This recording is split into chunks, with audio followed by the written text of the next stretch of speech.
depois de quase 7 anos como educador financeiro, eu percebi que muitas pessoas acabam caindo nas mesmas armadilhas e vivenciando os mesmos hábitos que, inevitavelmente, fazem elas terem cada vez mais dificuldades de sair da pobreza. Acontece que muitos desses hábitos não têm a ver simplesmente com ganhar mais dinheiro ou investir melhor. E são simplesmente coisas que qualquer pessoa, independentemente da sua situação, acabam fazendo no seu dia a dia, cegas sobre como isso pode estar afetando a sua vida financeira. E por isso que eu fiz questão de gravar esse vídeo e expor esses 10 hábitos financeiros que estão te mantendo pobre.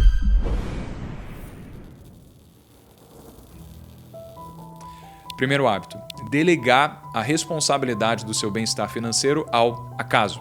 Você deve ter visto o Haddad inconformado em como muitos brasileiros estavam usando o Bolsa Família para jogar em casas de apostas esportivas. Parece que todo mundo quer a solução rápida, quer o ticket premiado, quer ser o número que vai ganhar na loteria. Afinal, quem não joga, não ganha. O que as pessoas deixam de entender é que a possibilidade de você ganhar, ainda que existente, ela não é a mesma coisa que a probabilidade de você ganhar. Por exemplo, é possível que daqui a 2 anos caia um meteoro na Terra e dizime a raça humana, da mesma forma como aconteceu há 65 milhões de anos com os dinossauros, mas isso não é provável. Toda vez em que você se deparar com algo que parece uma solução fácil, com o mínimo de esforço e o máximo de retorno, fuja disso, evite isso, porque isso só vai ser uma máquina de corrosão de dinheiro que ao longo do tempo você vai deixar e você mal vai perceber. Breno, mas espera aí. Eu conheço muita gente que já ganhou dinheiro com tigrinho, com apostas. Eu conheço até gente que ganhou na loteria. Pois é, isso são os casos que se sobressaem, mas certamente você conhece muitas mais pessoas que perdeu. E se não conhece, é por conta de uma característica intrínseca ao ser humano de querer expor só as coisas boas e se ocultar e esconder profundamente a respeito das coisas ruins. Só por motivos de comparação. Vamos dizer que você joga R$50 por semana, seja loteria, apostas, o que for. E vamos considerar que é só isso mesmo que você faz. A maior parte das pessoas vai gastar mais do que isso. E você faz isso todos os meses. Em um mês, R$200. E esse dinheiro você deixa de investir na renda fixa, assumindo uma rentabilidade, por exemplo, 12% ao ano, que é menor do que a gente conseguiria hoje com a taxa Selic em 14,25. Vamos dizer que você faz isso, dos seus 20 anos até os 60? Ao longo desse período, você teria deixado de colocar no bolso R$2 milhões.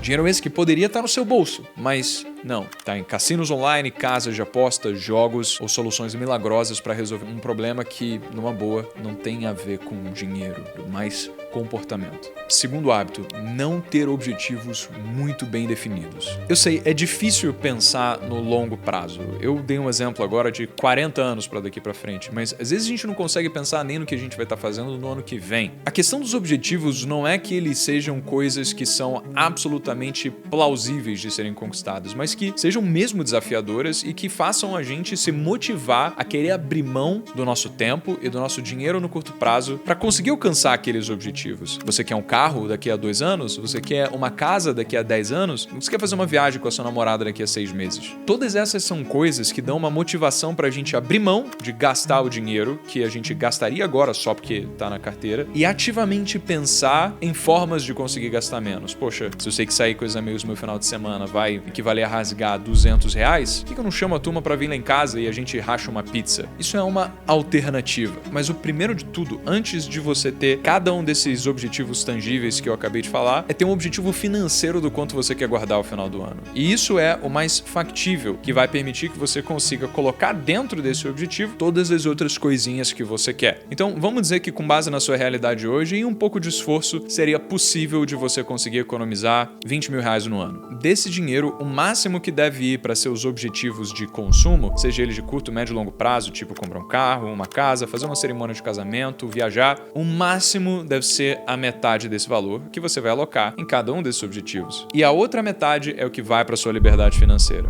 Por quê? Porque a liberdade financeira é para o seu eu de longo prazo. É o que vai permitir que você cada vez menos troque o seu tempo por dinheiro, porque você vai ter o dinheiro te poupando o tempo. Enquanto os outros objetivos, por mais que eles levem tempo para chegar, uma hora eles vão chegar e aquele dinheiro vai ser gasto e vai deixar de existir na sua vida. Por motivo de exemplo, cada R$500 que você investe hoje por mês, por exemplo, todo mês, depois de 30 anos, você vai ter passado de R$1,5 milhão de patrimônio. Se você conseguir ir além e investir R$1.000 por mês, depois de 30 anos você vai ter 3 milhões de reais. Isso assumindo uma rentabilidade de 12% ao ano. Então, primeiro define um objetivo financeiro do quanto você quer guardar até o final do ano. Define quais são as caixinhas para quais objetivos de curto e médio prazo você quer que seja alocado até metade desse dinheiro e a outra metade você aloca para a sua liberdade financeira. Isso leva a gente ao terceiro hábito, que é tender a pensar no nosso patrimônio em termos do quanto ele vale e não em termos do quanto ele rende. Quando a gente fala de liberdade financeira, para a maior parte das pessoas isso acaba sendo um conceito abstrato, como se bastasse você estar trabalhando e ganhando dinheiro e pronto, você tem uma liberdade financeira, porque você não depende dos pais e você por si só consegue sustentar. Mas liberdade financeira não poderia ser mais distante disso. Na verdade, é algo diametralmente oposto a isso, porque o ponto da liberdade financeira é justamente você não precisar mais trabalhar para ganhar dinheiro, porque o seu dinheiro vai estar trabalhando para você. E a maior parte das pessoas, quando acumula algum dinheiro, tipo,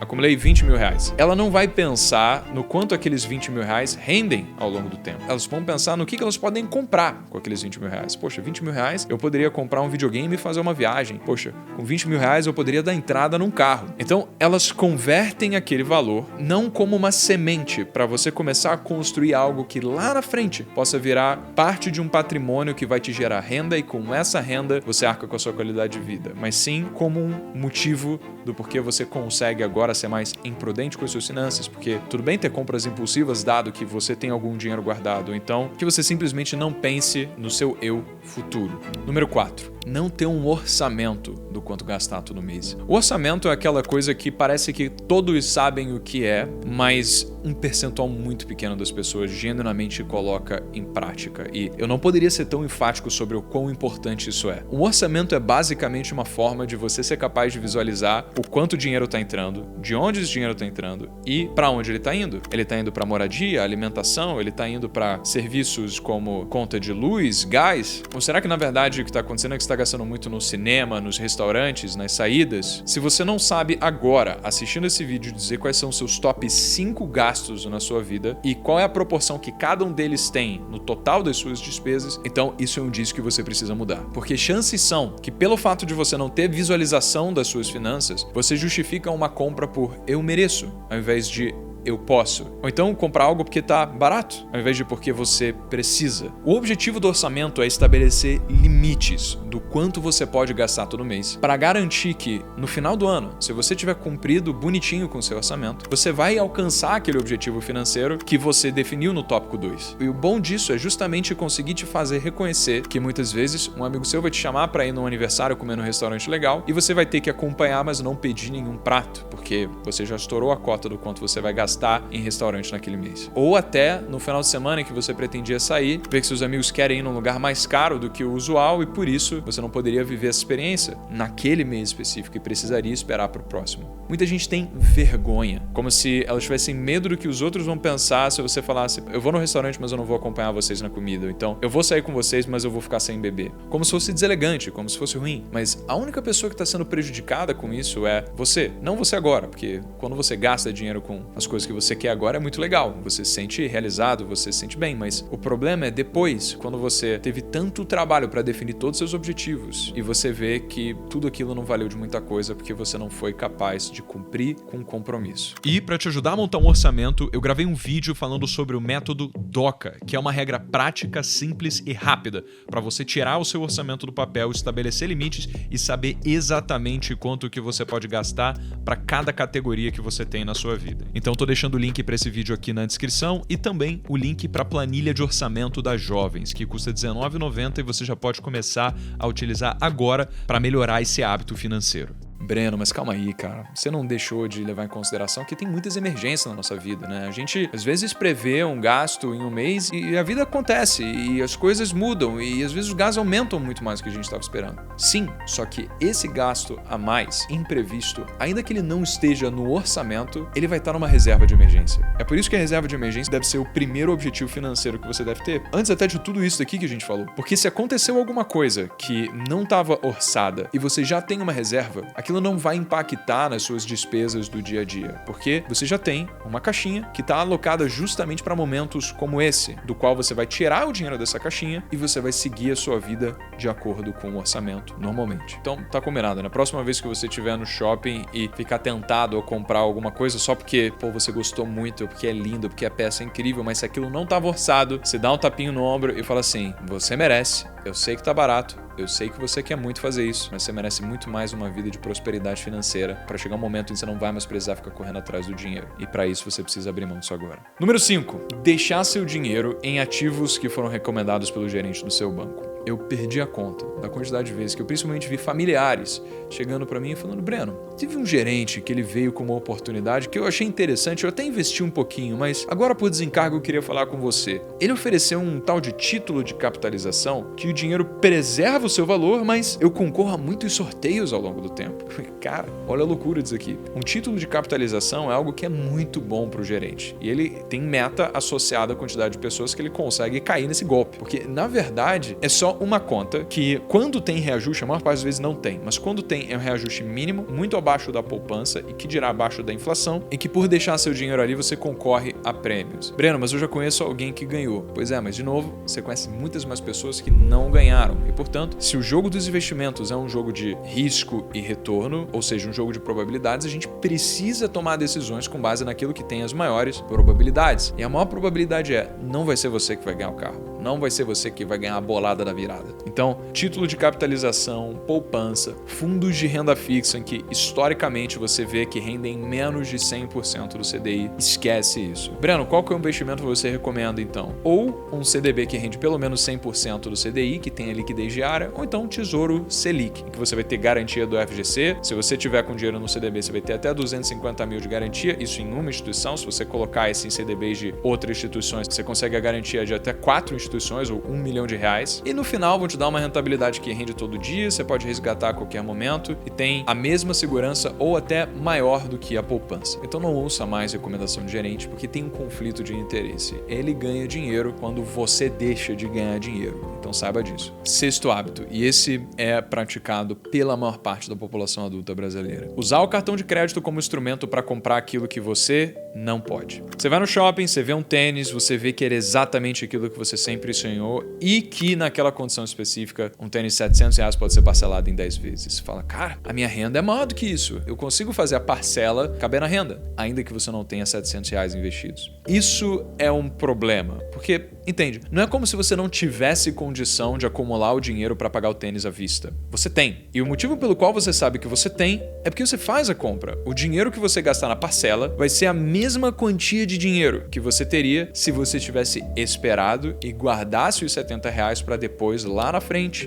depois de 10 meses, comprar o tênis. O problema de você considerar que o crédito do cartão é um instrumento para você comprar aquilo que você não pode comprar à vista é justamente que, se você sequer tem o dinheiro para comprar à vista, os imprevistos acontecem. Se você usa o seu cartão dessa forma, é porque você não tem uma reserva de emergência, e se você for demitido do emprego, se os seus pais precisarem de um atendimento médico que o SUS não consegue entregar, se acontecer algum acidente com o carro e você precisar repará-lo, todas essas são coisas que, se você não tiver uma reserva, vai ter que sair da sua renda e provavelmente vai ter que pagar no cartão também. E aí, a sua fatura do cartão vai ficar maior do que o que você tem de renda para pagar, e o que vai acontecer? Você vai entrar nos juros rotativos, que são os maiores juros do planeta Terra aqui no Brasil, te cobrando em torno de 14% ao mês para cada mês que você deixa de pagar sua fatura integralmente. E cuidado aqui, porque o problema não é você usar o cartão de crédito. O cartão ele pode ser uma excelente forma para você conseguir ganhar mais dinheiro se você usar direito. Você, tendo dinheiro para pagar à vista, consegue parcelar algo, dado que o parcelamento não tem juros, e o seu dinheiro fica rendendo, que no final vai te dar mais dinheiro do que se você tivesse pago à vista. E quando você faz qualquer compra, você pode ter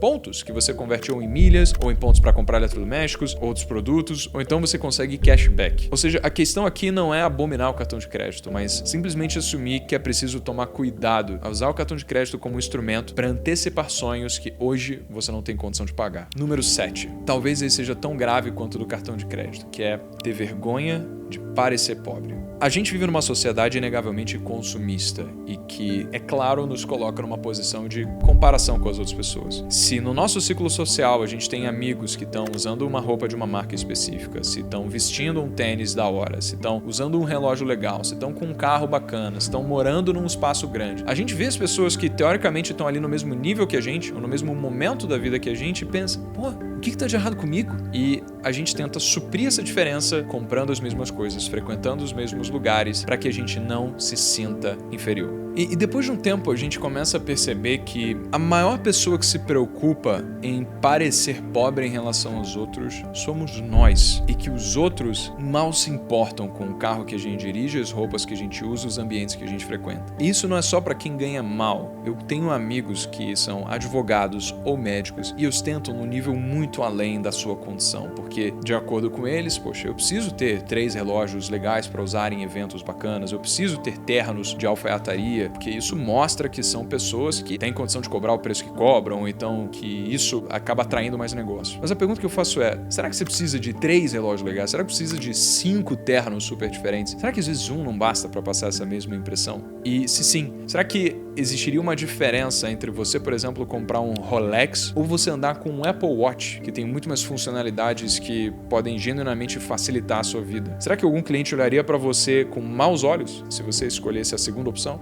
Cuidado ao comprar coisas para os outros, quando na verdade você é quem é o prejudicado. Número 8. Ser uma pessoa imprudentemente generosa. O motivo pelo qual eu coloquei isso daqui foi porque a Michelle, a minha noiva, ela falou de uma história em que ela conheceu uma pessoa que não ganhava muito bem, mas que fez questão de dar um iPhone 12 para a filha. E ela falou isso com muito orgulho, essa pessoa, o que é bonito de ver e é compreensível. Você tem alguém que você ama, você tem alguém que você sente que merece aquele agrado genuinamente e você quer que ela tenha a mesma condição que as outras pessoas ao seu redor. Acontece que essa pessoa ela ganhava um salário mínimo e esse iPhone, eu dei uma olhada, custa R$4.300, num dos lugares mais baratos. Se essa moça tivesse orçado a compra do iPhone como um objetivo, onde ela iria acumular o dinheiro mês a mês, para chegar no momento onde já ter acumulado o dinheiro para pagar à vista, e aí sim comprasse, cara, lindo, beleza, ela pode gastar o dinheiro no preço que for e vai ter valido a pena. Por outro lado, não foi o que ela fez, ela parcelou no cartão, em 12 vezes, porque cabia na renda, dado que ela ganha o salário mínimo, mas ela não tinha reserva. E aí sabe o que aconteceu? A Michelle disse que ela, depois de 2 meses, sofreu um acidente, quebrou o dente, não quis, obviamente, ficar aparecendo com um dente feio para as outras pessoas e gastou mais de R$2.500 para conseguir consertar o dente. Como que ela pagou isso?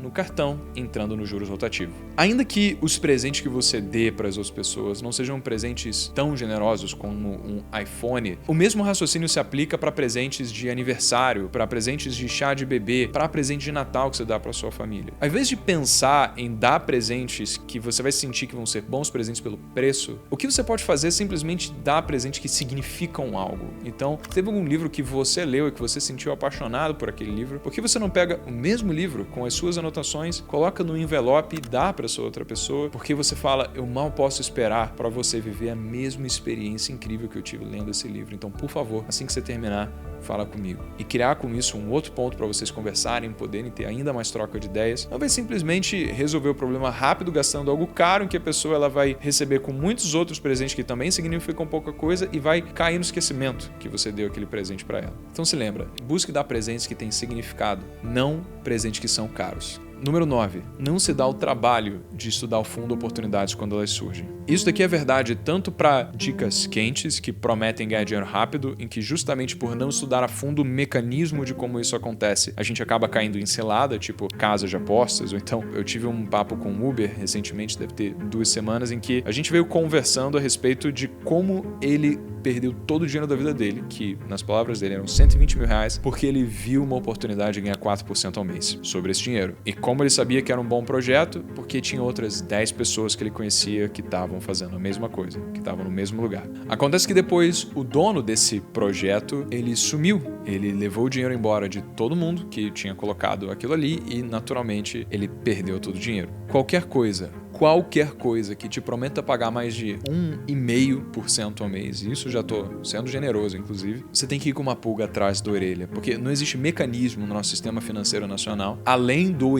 empreendedorismo, em que você tem que estar ativamente construindo um negócio, que vai te garantir essa rentabilidade passivamente. Só que o mesmo raciocínio se sustenta para pessoas que genuinamente são apresentadas com boas oportunidades e por não irem a fundo em respeito ao mecanismo de como essas oportunidades funcionam, elas deixam de aproveitar oportunidades absolutamente viáveis, legais, rentáveis, que poderiam ser bons para sua vida. Por exemplo, eu gravei um vídeo lá em BH, na sede da Alu, uma empresa parceira aqui do canal, mostrando como é que funcionava os títulos de dívida privada que eles emitem para captar o dinheiro, pegar um lote de eletrônicos que eles alugam, e o economics dessa operação faz com que eles consigam devolver uma rentabilidade de 18,5% ao ano, enquanto eles ainda ficam no lucro pelo spread que eles ganham pelo aluguel dos eletrônicos, dado que eles têm uma demanda reprimida. E naturalmente você vê todo tipo de comentários nos vídeos falando, pô, mas isso daí tá muito esquisito, pô, mas isso daí eu não conheço. E o instinto automático da pessoa não é pensar, poxa, dado que eu não conheço, eu vou conhecer melhor pra ver se isso daqui é bom. É pensar, caraca, esse influenciador aqui, que a única coisa que tem valor na sua vida é a sua imagem e o que ele tem de autoridade pros seus seguidores, ele vai querer me dar um golpe, esse safado. Eu ou qualquer outro influenciador que se preze de finanças jamais iria se depredar a ponto de fazer relação com uma marca que genuinamente não fosse uma marca idônea, vivesse pelos mesmos princípios, tivesse uma excelente reputação que eu não fosse queimar a minha imagem ou a imagem dessas outras pessoas. Então, eu fiz um vídeo mostrando eu investindo R$10 mil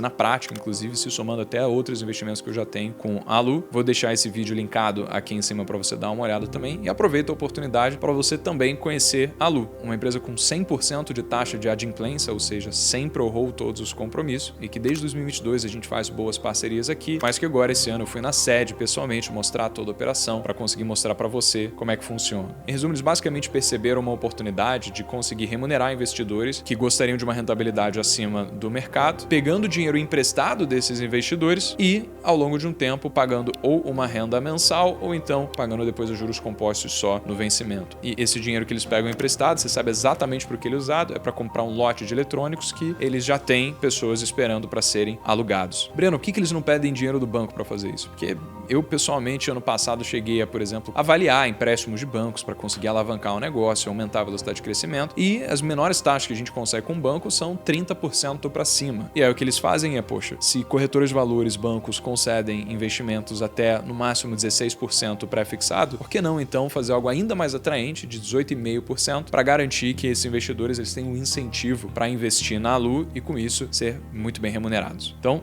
deixando o link aqui na descrição para você também conhecer a Alu e investir na empresa. Número 10. Negligenciar a educação. A gente se surpreende com a quantidade de desculpas que a gente pode dar para não fazer alguma coisa, que é muito importante para nossa vida, tipo, não tenho tempo, então isso dá muito trabalho, então aprender isso vai ser muito difícil, então eu não sei por onde começar, sendo que a melhor forma de você aprender por onde começar é, adivinha, começando. Há 12, 13 anos atrás, quando eu comecei a estudar investimentos, a primeira coisa que eu fiz foi vir no YouTube e escrever como começar a investir. E sim, tive que alocar algum tempo, sim, eu tive que ter algum trabalho, só que nada se compara ao tempo que eu economizei tendo esses conhecimentos ou o trabalho que eu deixei de ter que ter ao longo da minha vida por justamente não saber essas coisas que hoje eu ensino. Então, cuidado para delegar a responsabilidade de algo que ninguém vai ter tanto cuidado para cuidar quanto você. Só você é capaz de cuidar do seu dinheiro da melhor forma. A não ser que você, é claro, já seja uma pessoa que tem algum investimento, algum recurso guardado e que você queira pagar por um serviço de alguém que vai cuidar do seu patrimônio.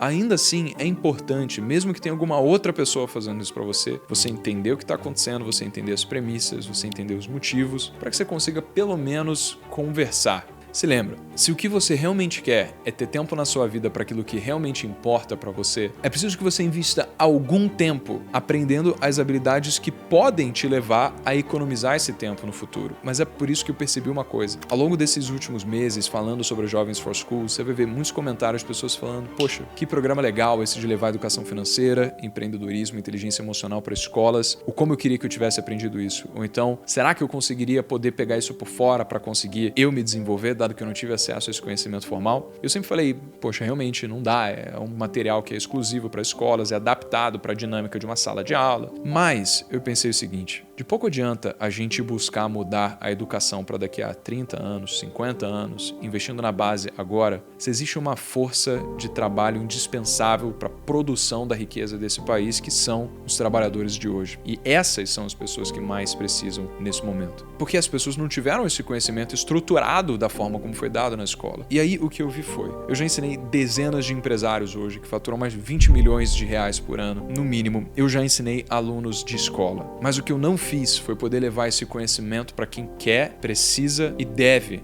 aplicá-lo agora na sua vida. Então, eu decidi fazer uma live no dia 29 de abril para justamente falar com as pessoas que estão começando agora, para entender as regras do jogo do dinheiro e garantir que elas vão estar preparadas para conseguir gerir o seu patrimônio e multiplicá-lo, mesmo que não tenha aprendido isso na escola, mesmo que não sejam grandes empresários. E para você se inscrever nessa live, é só você vir aqui embaixo no segundo link da descrição que eu deixei disponível para você. Vai ser uma live comigo, com muito conteúdo gratuito para você já sair aplicando e que depois, para quem quiser continuar, eu vou dar a oportunidade de ter uma mentoria personalizada comigo também. Então, espero poder te ver nessa live. Sem mais, meu nome é Breno Perrucho, esse é o Jovem de Negócio. Se lembra de deixar o like nesse vídeo, se inscrever no canal e talvez você goste desse outro vídeo aqui em cima. Valeu!